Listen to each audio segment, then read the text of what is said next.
Okay, so welcome back to Racial and Ethnic Minorities. By now, you should have watched the other lecture video where we talked about your exam one.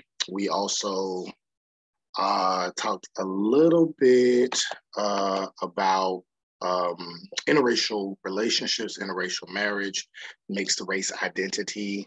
We talked about those things. And so now we're going to go further into this topic by talking about what shapes my attraction. Because we talked about interracial relationships, interracial marriage, but the thing that we have to realize is before you get into a relationship, before you get married, if a person decides they want to get married, or before you get into a relationship, the first thing that you have to do is figure out if you're attracted to that person, right? Because generally you want to be with somebody who you are attracted to. So, okay, hopefully, I think all that recorded because the mute, okay, got it. So generally you want to be with somebody who you are attracted to. So this lecture video is what shapes my attraction. So you want to be with somebody who you're connected to. Hopefully you're physically attracted to as well as maybe mentally, emotionally. If you identify with any type of spiritual belief, maybe you have similar belief systems, the different things that make you attracted, make you want to be with a person. Those are things that are labeled attraction, right? And so we can go ahead and go to the next slide. What we're going to kind of discuss now, which is, that's standard, right? Having some level of connection or intimacy with the person. But then what does that have to do with race theory? What does that have to do with sociology? What does that have to do with the things that we talk about in this class? And I'm going to show you. So the first question I want to ask you is, what kind of person are you attracted to? Okay, what kind of person are you attracted to? And just think about that. If we were all together, I would just ask you, and maybe you might yell out things like, well, I'm attracted to, I want someone who's tall. I like a person who, is funny. I like a person who is nice. I like a person who may have a certain body type or may have a certain build. I like a person who may have a certain shade. What do they say? Some people say tall, dark, and handsome. I like a person with a certain type of hair, or whatever, right? So there are certain things that you might be attracted to in a person. Some people may say, what do you mean, physical or emotional? Either one, right? Either one. But some of the things that we're going to talk about the way in which this is kind of socially defined and socially implicated is a lot of the physical characteristics, right? But even the emotional ones can be socially implicated as well. So then I would then ask you the question, well, why are you attracted to these qualities? And I'll ask you that question, and most people may say, well, I want someone funny because I like to laugh, and laughing makes me feel better. Or I want someone who's tall because, I don't know, maybe my mom or my dad was tall, and it always made me feel safe to be around tall people, right? Or why are you attracted to this quality? Well, this is just something that I saw that I liked, right? Or a lot of people may say, well, I'm attracted to this quality because that is me. So most people, and in another class, sometimes I do this activity where I have all of the students write down what it is that they like about them, what it is that they like about a partner, if they are partnered up, what they like about their partner, or what they would like in an ideal partner. Because some people have partners and they don't necessarily like them. So what you would like or want in an ideal partner. And then I will have them write it down and then say, now I want you to go back and I want you to circle all of the things that apply to you. And generally what you find is if there's 10 characteristics, maybe 9 out of 10 or 8 out of 10, they oftentimes find in themselves. So if they say, I want somebody funny, I want somebody nice, I want somebody who likes this, who likes movies, I want somebody who likes music, I want somebody who likes to cook. Usually it's because they might like to eat, or they may like movies, or they like music, or whatever. So oftentimes we are attracted to things and people that are similar to us. Why? Because most of the time, most people in general like themselves, right? Unless you're dealing with some type of, depression or something along those lines, that's kind of a different story.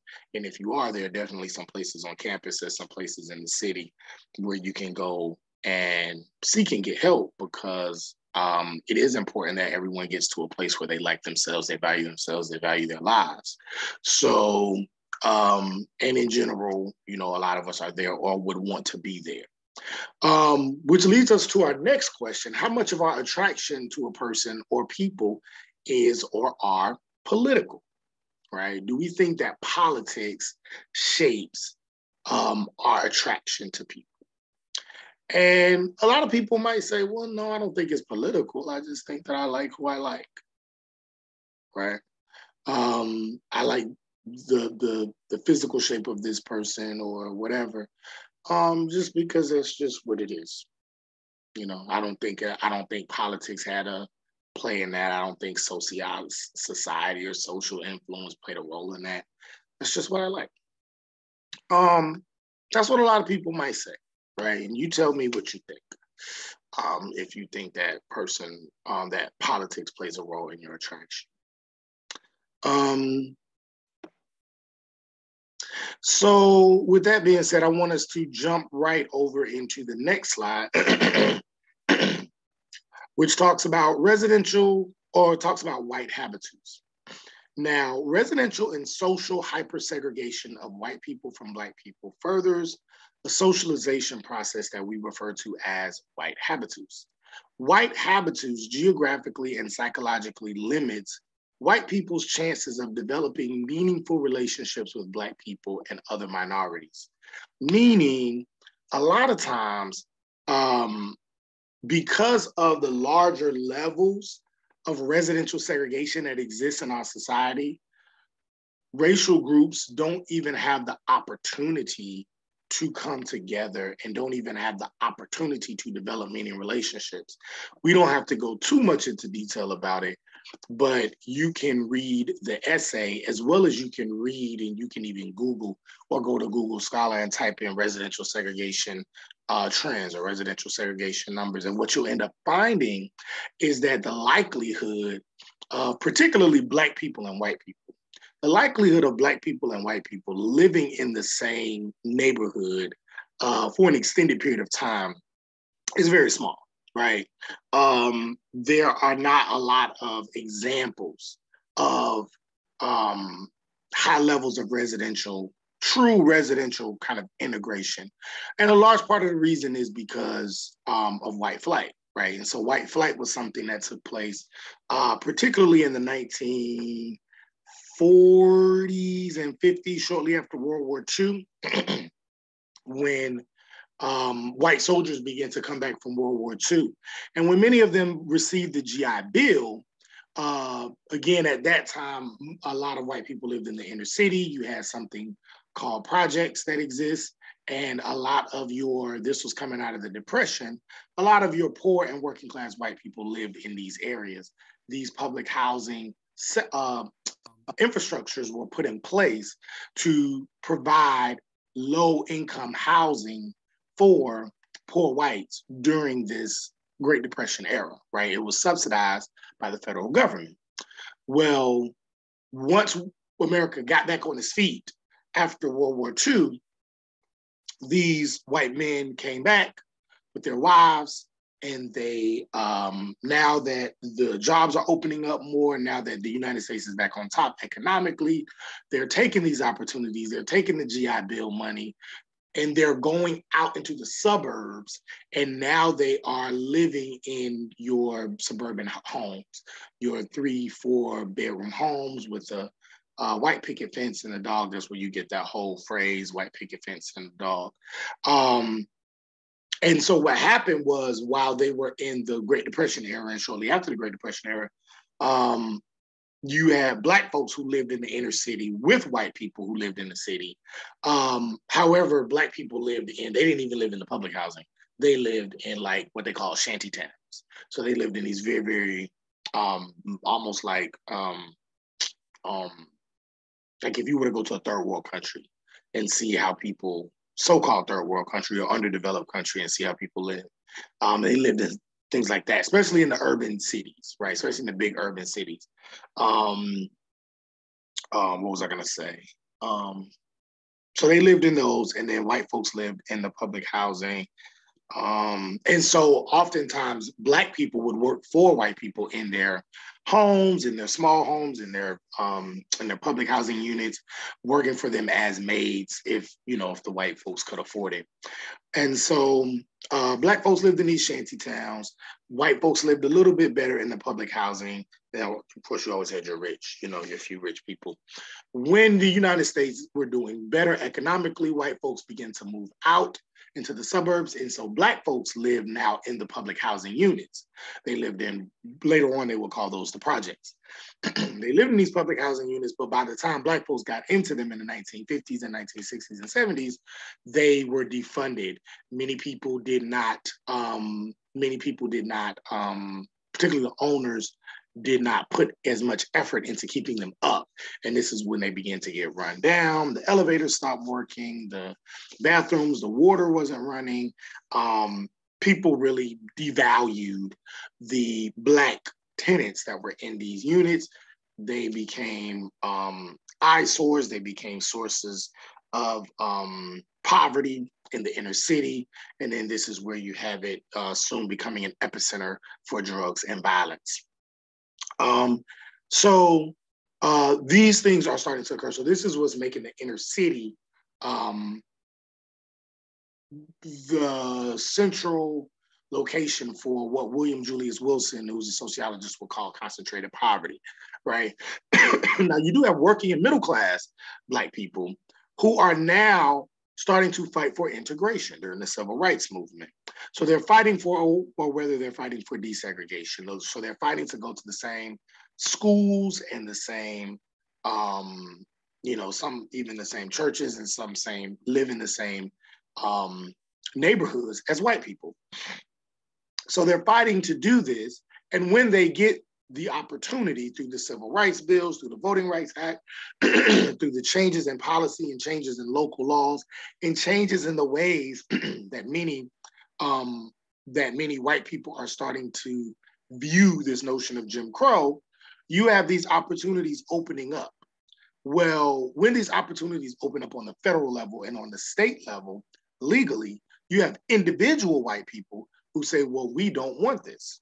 We don't want white people in our neighborhoods. And if we can't control the fact that we can't legally keep them out of our neighborhoods, then we're just going to move. And that's what they tended to do, right? When the neighborhood would reach over a certain percentage, right? If it was maybe over 7% Black or 8% Black, this is when you start to see something called white flight.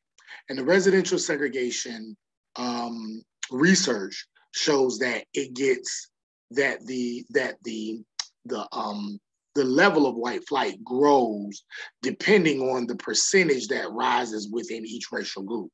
So, for example, if it's between 7 to 10% Black, that's typically when you get white flight. Or it's maybe between 15 to 17% Latinx, then you get white flight. If it's maybe 30 to 40% Asian, then you might. So what we tend to see is that white folks, and what the research shows us is that white folks tend to accept, when it comes to racial residential desegregation, accept more likely Asian and Asian Americans in their neighborhoods, and then they're more before they leave. Then right below them is Latinx people, and then right below them are Black African-American people that they generally would accept or want in their neighborhoods before they move.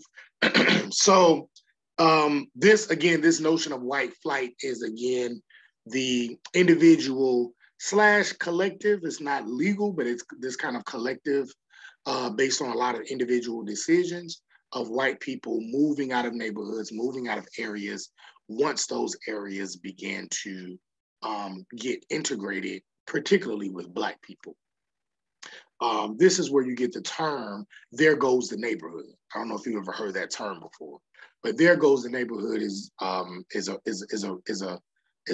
racially charged term that basically says, oh, our neighborhood is, there it goes, it's gone. We got to move because now there are more Black people in our neighborhood.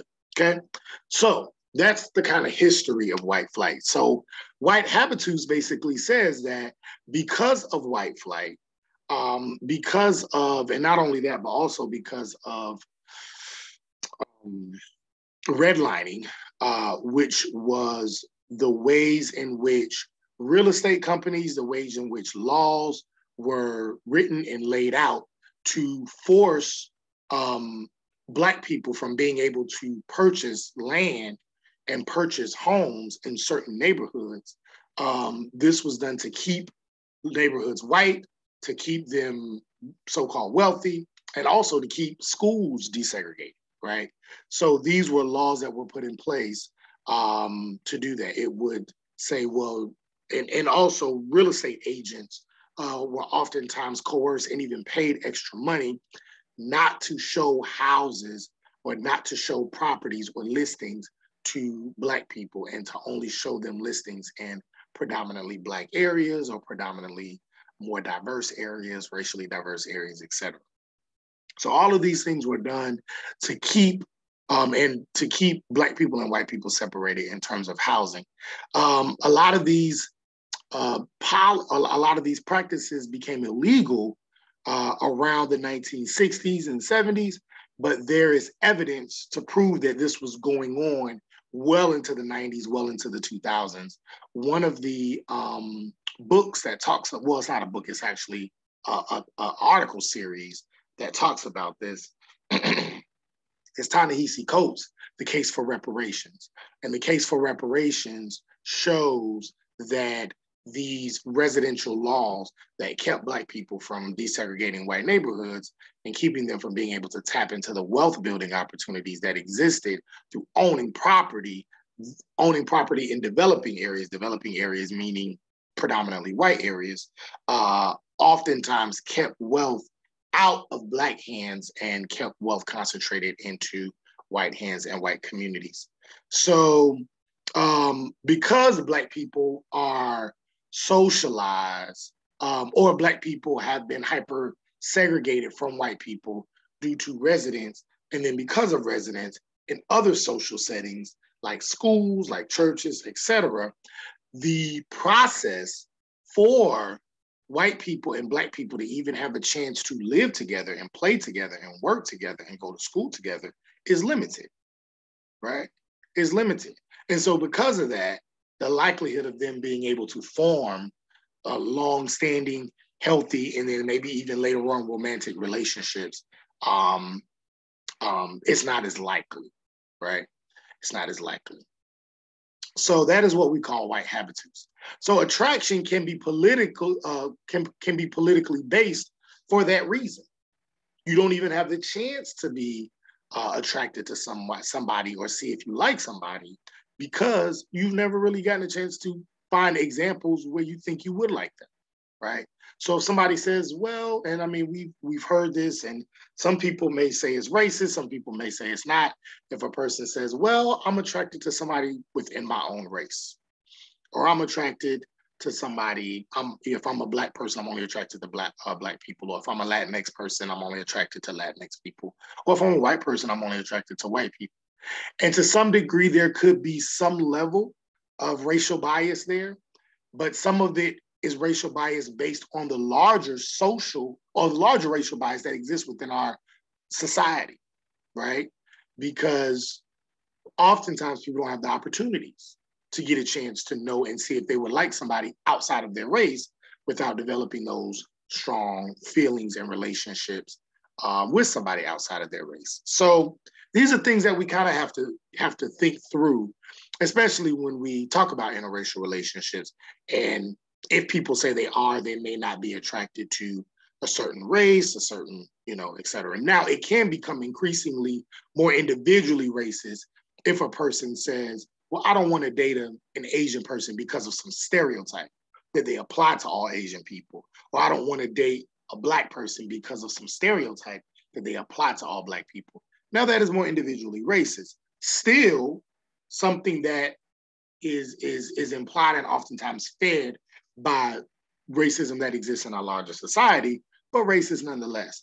But in terms of what people may be attracted to, that may be less individually racist and play more into the fact that our society hypersegregates, particularly white people from Black people. So going to the next section, attraction can be politically based on a couple things: convenience, family pressures, or preference. And when we say convenience, that means that oftentimes people will be attracted to, or people may form attractions to people that they are just around. It's just more convenient for me to be around these particular people. So these are the people that I'm attracted to. And this can be based on race, right? Which we've kind of already talked about, but it can also be based on social class. Why do rich people tend to marry rich people? Because if you're rich, then you tend to navigate and be around and socialize in rich circles. You go to rich dinners, you go to rich shows, you're part of organizations where rich people can be a part of. You are around families, or you may tend to send your child to a school that is expensive, but that is where rich people tend to send their kids to school. And then from there, you begin to form relationships with other people of that class. And then it is likely that you will, out of that convenience, you may be attracted to somebody within that group. So it can be based on class, social class as well. So a lot of people marry within their race. Also, a lot of people marry within their class group. It's rare that you will find somebody who is really, really, really rich who may marry somebody who is really, really, really poor, right? Because more often than not, they may not find themselves in the same social groups, right? So you have that. But then convenience could also be religion. You may marry somebody within your religion or whatever your belief system is because you go to the same church or mosque or synagogue, you attend the same spiritual meetings, you do the same rituals. All of these are things that also can shape attraction based on convenience. Then you have familial pressures or preferences. So one example would be maybe if you ever heard your mother or your father or somebody in your family say, don't bring no blank blank, insert race or gender in this house, right? So, you may have heard that said before by a family member who has a prejudice or a racial bias. And that may have been instilled in you to say, ooh, I don't know if I can bring a person that is of this race or gender home, right, to meet my parents. I know that, I think I told the story of my friend, a white girl. This was actually in Jacksonville when I started going to college in Jacksonville. We were friends in high school because I went to a pretty predominantly diverse high school. And so we were friends in high school. We started going to the community college together. That's where I started. And it was there that we just became closer friends, and we would decide that we would go to different clubs. I would typically go to hip hop clubs. She would go to, there's a club called 8 Seconds. I don't even know if it still exists anymore, but it's like they play a lot of country music. So we decided to take each other to each other's clubs. I said, well, I can come to your house and pick you up. She let me know kind of implicitly that her dad, or, well, she didn't say her dad. I think she said her dad specifically wouldn't like that, right? And she kind of implied that it's kind of based on my race. So that could be an example, right? although we were cool, she didn't mind hanging out with me. The familial pressures from her dad of saying, I don't think I'll be comfortable with this person in my house, is an example of that familial pressure or preference. Is that the reason why she eventually ended up marrying a white guy and, has children or a child or children or whatever? Is that the reason why she married that particular person? Who knows? She probably fell in love with him. They got married, beautiful love story, whatever. But maybe there could be something, and this is what sociologists argue, and maybe even some psychologists as well, that maybe there could have been something that kind of was placed in her, and not just her, but all of our minds, due to the prejudice and the racial bias that can exist in our society, as well as that can exist within our families, to automatically exclude a certain race or automatically exclude a certain ethnicity without even thinking about it. It's just kind of subconscious, like, no, I'm not gonna, this isn't gonna work because I can't even, there's a whole lot more pressures that I would have to overcome. It's much easier to just date, fall in love with, and marry this person, right?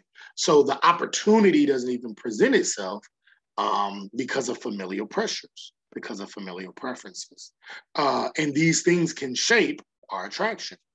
Lastly, a veiled statement. So this kind of falls in line with the familial pressures. Love is hard enough with someone inside your same race, right? So it's already hard enough sometimes to deal with and navigate love and marriage and family and building a family and being happy with someone. That can sometimes be hard enough. Why do you want to add to that by now bringing on somebody that is not in your racial group? And that's what some people would argue. Because some people would say, well, if you marry or you date somebody outside your race, you're already going to get stares. You're already going to get looked at.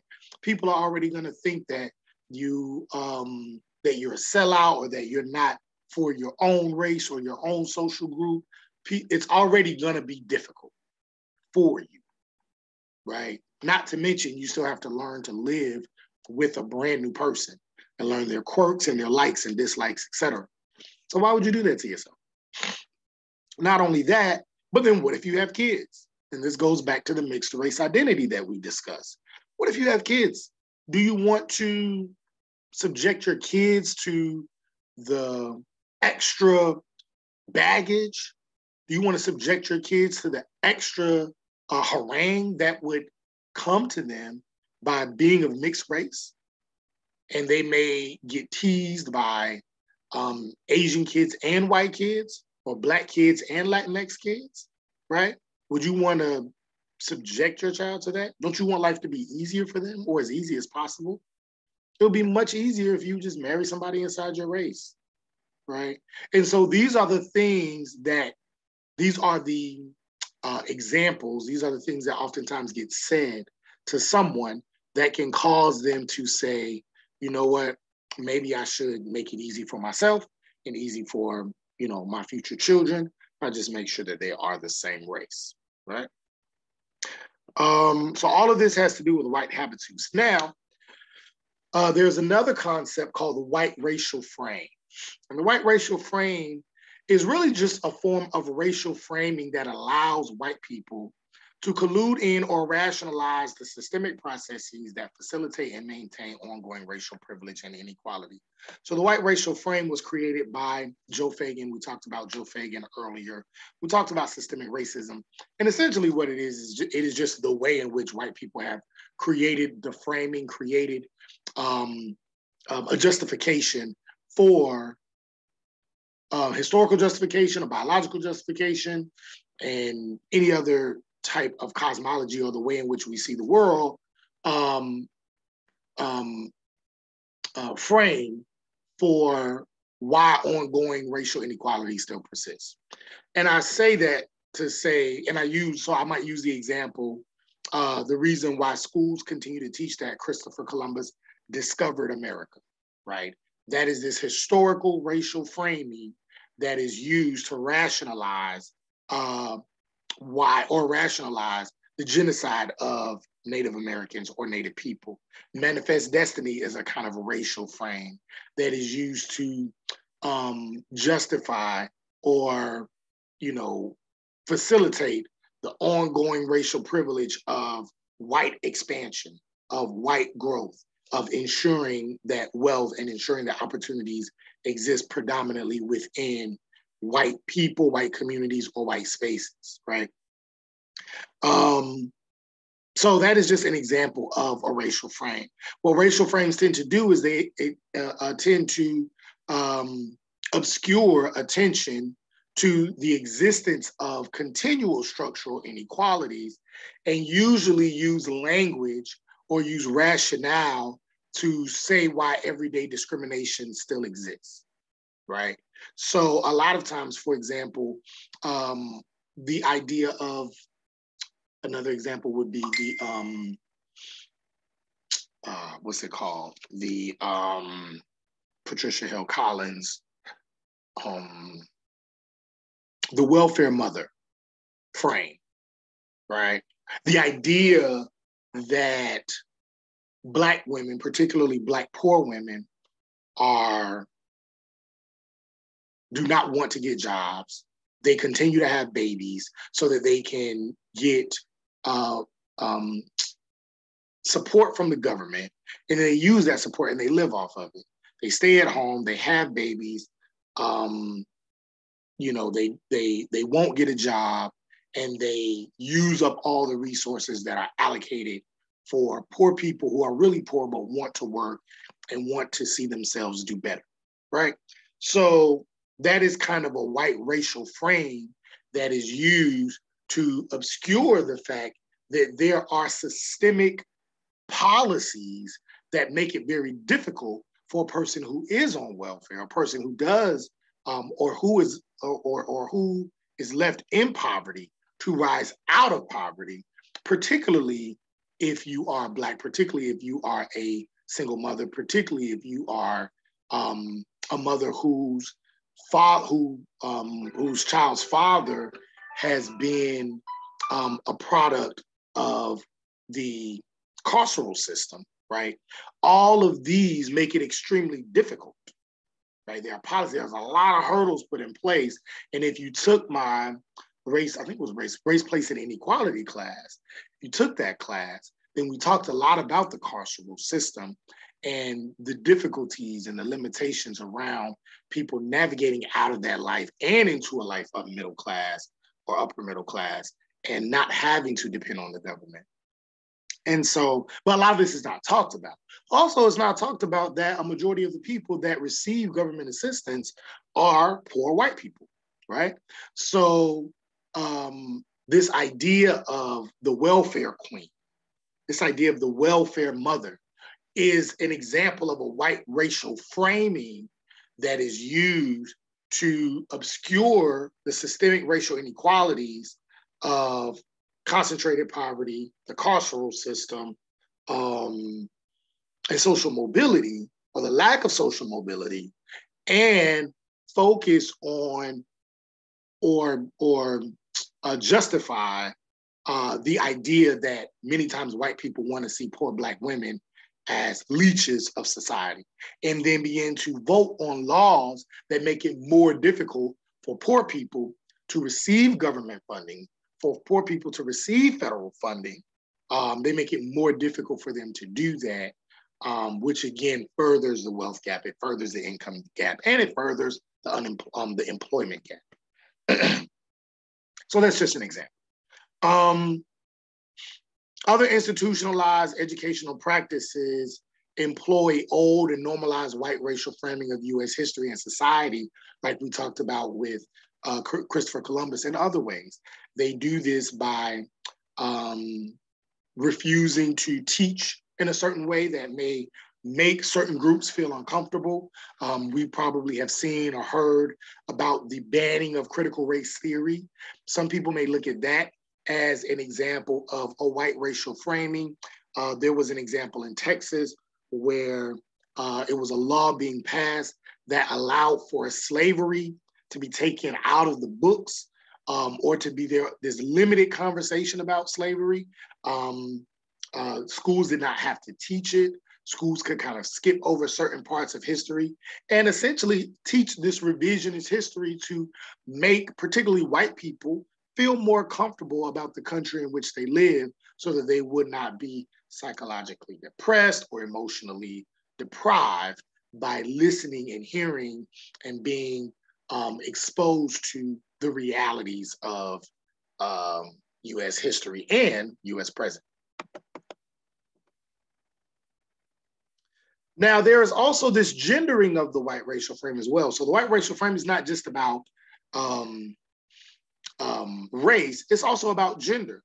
And it gives, when we gender the white racial frame, it gives us this convenient way where white people are able to interpret racialized situations and occurrences in our society.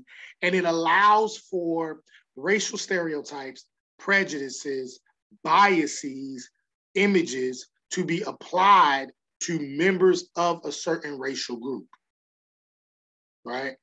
And so again, the gendering of the white racial frame, one example of that is what I talked about earlier.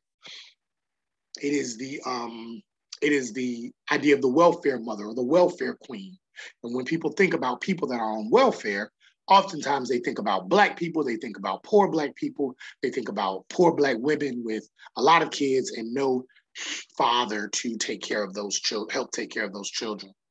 So these racial beliefs that intersect with gender and class shape the ways that groups are framed in society. It's not, and it doesn't just apply to Black people. You also have the dominant gendered of the racial frame of Asian American women.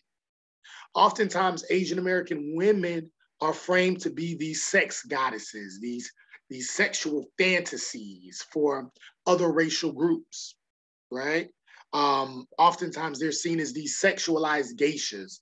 There was a movie that came out when I was in college called Memoirs of a Geisha. So it was a really good movie. And it shows the sexualization of Asian women that oftentimes exists in our society, okay? The upper class Black American women becoming or being labeled educated Black bitches, right? Patricia Hill Collins talks about this in her book, Black Sexual Politics. And Adia Harvey Wingfield also talks about this in her research, where you have Black women who are educated, who stand up for themselves, who speak up for themselves. These people are oftentimes labeled, and they're educated, they're confident, and they're labeled a bitch, or they're labeled someone who is hard to work with or difficult to please. And oftentimes that has class implications because certain people may not want to work with them. They may not get certain jobs. They may not be qualified, or they may not receive attention for certain bonuses or promotions. And so this is another gendering of the white racial frame. Oftentimes working class Latino men are seen as gangbangers, or they're seen as menial workers.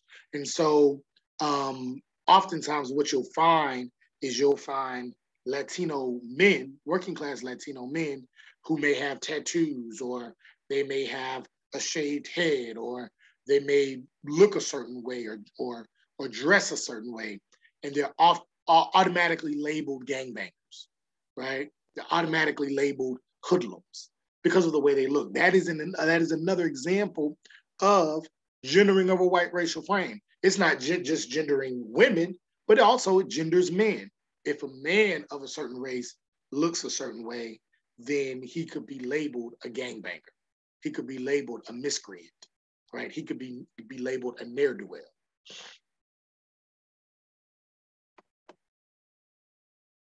So going back, so we started with interracial relationships and families and that sort of thing, and then we went to attraction, and then now we're building it up to showing how society and the biases and prejudices in our society shapes these biases that we may have towards people that we may or may not be attracted to. And now we kind of see why this attraction or lack of attraction may exist on a conscious, but then sometimes subconscious level. So now it leads us to show how people have tried to resist this. One way is through saying, no, I want a diverse family. I want diversity in my family. And so this means that some people decide that they want to practice endogamy. And endogamy simply refers to marrying within one social group. So if you decide to marry within your race or within your ethnicity or within your social class or within your educational group or within your religion, that is an example of endogamy. Exogamy is deciding that you want to marry someone outside of your social group, outside of your race or your ethnicity or your class or your educational status or your religion, right? That is exogamy. And as we can see with the research, more and more people are practicing exogamy, not to the extent to which we think. Although more people are accepting of exogamy, particularly around race, not a lot of people are practicing it in terms of marriage. So the statistics still show that a majority of people still marry within their racial group, even though they are accepting of people marrying outside their racial group, or they say they are. So endogamy tends to be more common, again, for a lot of reasons. Again, we still have de facto segregation, which is just the segregation that we talked about. Residential segregation is not de jure, but it's de facto, and in some ways even still kind of de jure.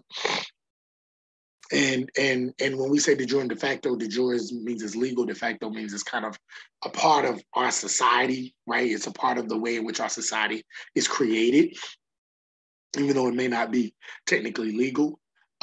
Educational segregation is now class-based as opposed to race-based, because children are zoned into certain schools, and typically those zones are based off of where you live, and where you live is based off of how much you can afford, and how much you can afford is largely based off of what you have access to, employment, wealth, which we all know is racially skewed. So because of that, again, we tend to meet people of similar backgrounds, and also the social pressures around marrying people with a similar background makes endogamy more likely to happen and exogamy less common than endogamy. Although interracial marriage was never illegal at the federal level, a lot of states enforced it, right? And enforce anti-miscegenation laws, which is laws that are against racial groups marrying each other. And a lot of times this was particularly aimed at Black-white unions. So that's why, again, when we talked about Lucille Ball and Desi, although that was seen as, taboo, it wasn't a Black-white union. It was a white woman and a Latino man. And so that was a little bit more comforting, right, to American society. And that's why that was able to occur in Hollywood long before you would finally, I think they said the first interracial kiss was maybe in like 1969 in Hollywood. That was on movies and television. And there were movie theaters that boycotted the movie, particularly in the South, because that was just not accepted. But at the time of Loving versus Virginia, 17 states still had anti-miscegenation laws in place. And so again, we talked about Loving versus Virginia, and the Supreme Court ended anti-miscegenation, which allowed for people to marry whoever they wanted to marry in terms of race. Because of that, and many other a lot of other resistance efforts, and the larger push for people to marry who they want, regardless of race, but also regardless of gender, right? Which leads us to the conversation around same-sex marriage and same-sex relationships. You now have people who are pushing for all types of marital unions. You now have, people have oftentimes, in the more popular marital union is monogamy, where one person is in a relationship with another person, and so that they're in a monogamous relationship. But now more and more people are starting to either practice or see the idea of participating in polyamory or polygamy. And so polygamy is a system of marriage that allows for people to have more than one spouse at a time. So you have these polyamory relationships where they might be in more than one relationship. They may not be married. Polygamy is sometimes practiced by people where they want to marry more than one person. You have polygamy where men have multiple wives, or polygamy where men have multiple wives, polyandry where women have multiple husbands. And then polyamory, there's all these different types of poly relationships. So I don't know if you've ever listened to relationship podcasts or listened to sex podcasts, and people talk about it all the time, this notion of polyamory, polyandry, etc. So these things are becoming more popular, still not as popular as monogamy, but more and more people are starting to see these ideas and participate in non-traditional forms of marriage and relationship. So with that being said, we're going to move further into this notion of what shapes my attraction and why people are attracted to certain people, and also some of the challenges or some of the negative ways around attraction. And we talked a little bit about that when we talked about the sexualization of geishas. But also this leads to a larger exotification of Asian women, right? Which is called Asiaphile or yellow fever. And what that means is a white man's affinity for Asian or Asian American women. So oftentimes what Asian American women find, and this is what you read in Asian American Sexual Politics, is that Asiaphile or yellow fever exists,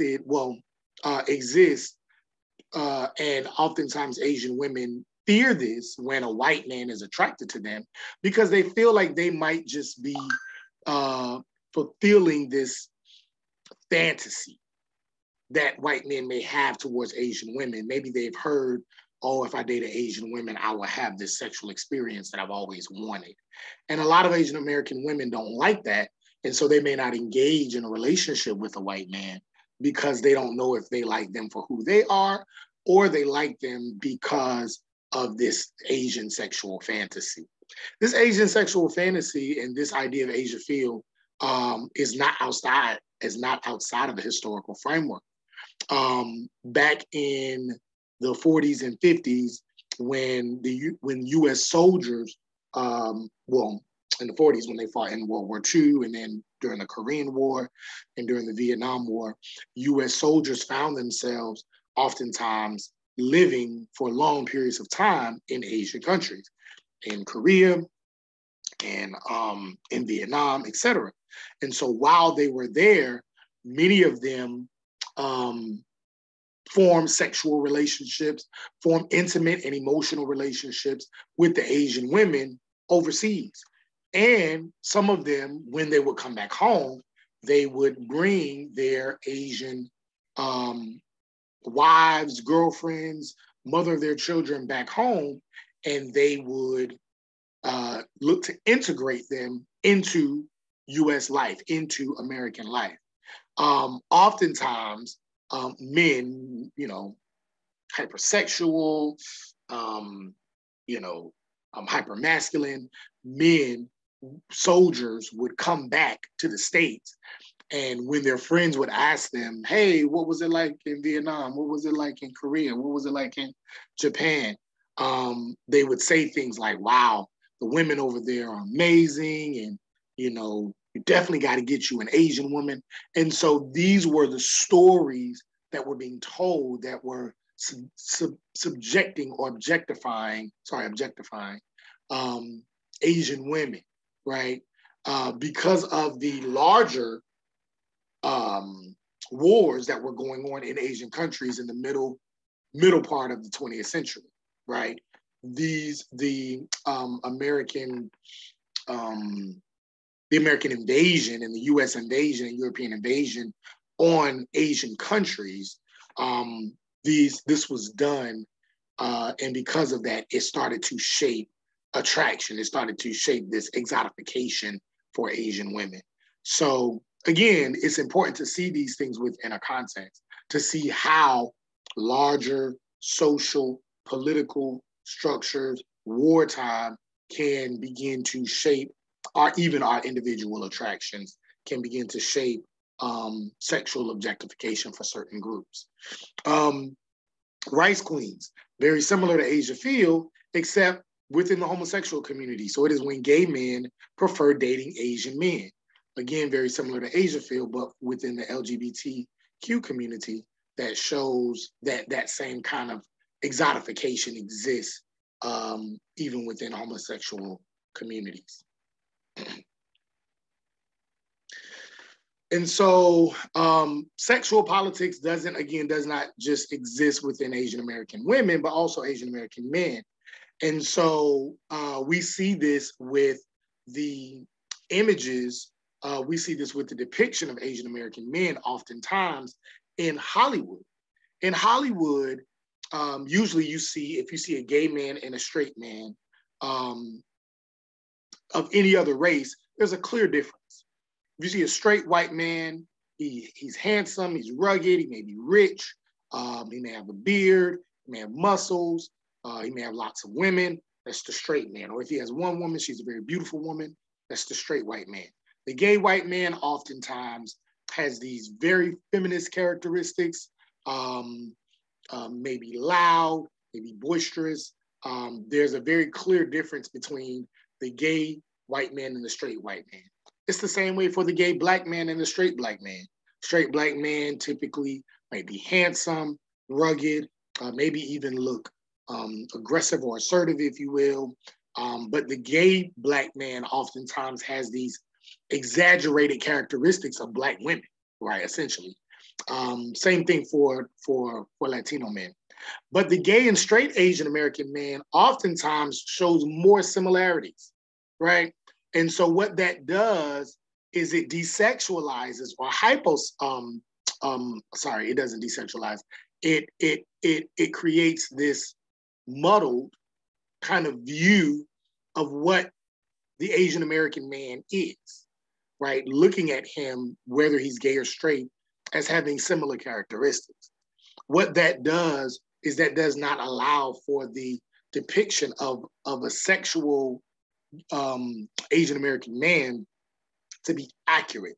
And it doesn't allow for it to be as dynamic and as multiplicitous as it is within Black culture, white culture, Latino culture, particularly around men, right?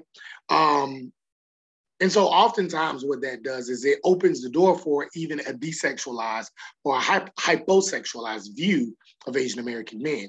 If you read Asian American Sexual Politics by Dr. Rosalind Chao, what she argues is that oftentimes what you see in the media of the Asian American man, you see him as being very smart, sometimes even having money, but very rarely getting the girl, very rarely being in a situation where he gets to kiss the girl or kiss the beautiful girl or has sex with the beautiful girl, or even someone who desires sex. Oftentimes the Asian American man is the comedic factor, is the court jester, if you will.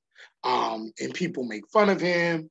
People may say, oh, he doesn't want a girl, or there's beautiful women all around him and he's not engaging with them. Oftentimes this is looked at as being or reflecting the idea that Asian American men may not be attracted to women or may not just want to have sex at all. They're more asexual, even though that's not necessarily true. Oftentimes this is the depiction. So then it leads them to be least desired, right, by men, particularly within the heteronormative context. Least desired by women in the heteronormative context. And it affects their levels of interracial relationships. So then oftentimes what you find is that even in women who would desire to date outside of their race, the likelihood that they would choose an Asian American man decreases, not because of anything that is wrong with them per se, but it is the way in which they're depicted and the way in which they're viewed by our larger society, right? And all of this you find in Asian American Sexual Politics by Dr. Chao based on her research. Some people may agree with this, some people may not. This was written, I want to say, and published maybe about, I can't remember, but maybe like the 2010s, if you will, 2012, something like that, 13. So maybe times have changed, right? Maybe times have changed. Maybe things are different now, but there was a time, particularly in the 2000s and early 2010s, when this did when this did exist, according to her research. So the white racial frame causes uh, Asian American men to be viewed as inferior or weak, emasculated. It causes Asian American men to be seen as undesirable, and then it makes Asian American women be looked at as exotic. So then it further divides them. So the Asian American women are seen as exotic and desired by men outside their race, and the Asian American men are seen as hyposexual, undesirable, emasculated, and seen oftentimes looked at, or it is put out in society that they are undesirable by women outside their race. So to conclude, the home frame shapes our sexual political desires. I made that up because I've never seen it anywhere. So I said, maybe I should use that in a paper or something. But our home frame, how we see ourselves, how we see our society, how our society is shaped, has an effect on who we think is desirable or not, who we think are attractive, who we would want to be attracted to. And the way we choose our partners is political. It's shaped by our family, what our family might think. It's shaped by our culture, what our culture might think, or who we are around. It's shaped by politics and the policies that are passed that allow for people to have more meaningful relationships with other people. It's also shaped by our religion, right? Which is largely connected to culture.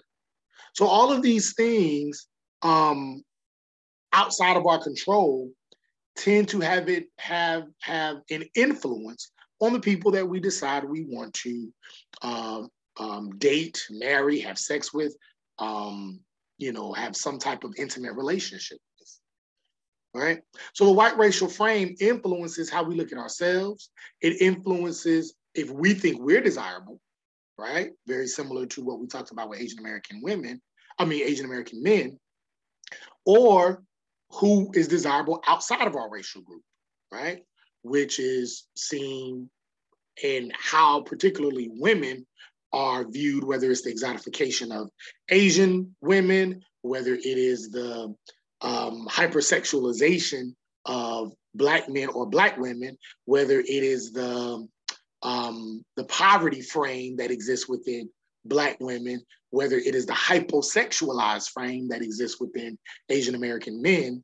All of these can be linked back to the white racial framing of various ethnic groups and racial groups within our society, because all of these are linked to some type of stereotype or bias that is founded within white supremacy, white domination, and the history of white racism in not only the United States, but in globally. And so how do we resist this? It is up to us to be knowledgeable on these influences, to have conversations like this, to take classes like this, to be exposed, and to do our best to look past them when we make decisions. At the end of the day, you can be attracted to whoever you want to be attracted to. You can marry who you want, who wants to marry you. You can date who you want. That is your decision. But when we're knowledgeable about these things, then it can make us say to ourselves, not to say you have to date interracially or whatever, but just to say to ourselves, why do I think the way that I do? Why am I only attracted to this person? Is this connected to some type of bias? And should I even try to overcome that bias and may give this person a chance? Maybe, maybe not.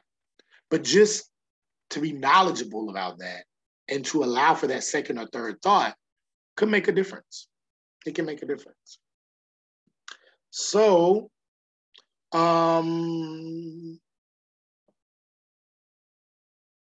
let's see. All right, so we will stop right there. I don't want to give you any work to do, because you have a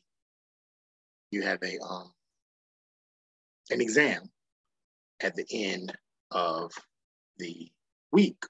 So I'm not going to give you any work or any assignments to complete. If you have any questions about your exam, you can reach out to me. I would highly suggest you study for it. I talked about it in the other lecture video, how you can study for it, what I would suggest you study for to, make sure that you are ready for your exam. And if you have any questions, you can reach out to me during office hours. I will be better about office hours this week because now I don't have any more meetings and the search is over, but you can always email me, inbox me, and I'll respond that way. And you should be able to come into my office hours this week. So with that being said, have a great day, great week, great weekend. Good luck on your exam 1. See you soon.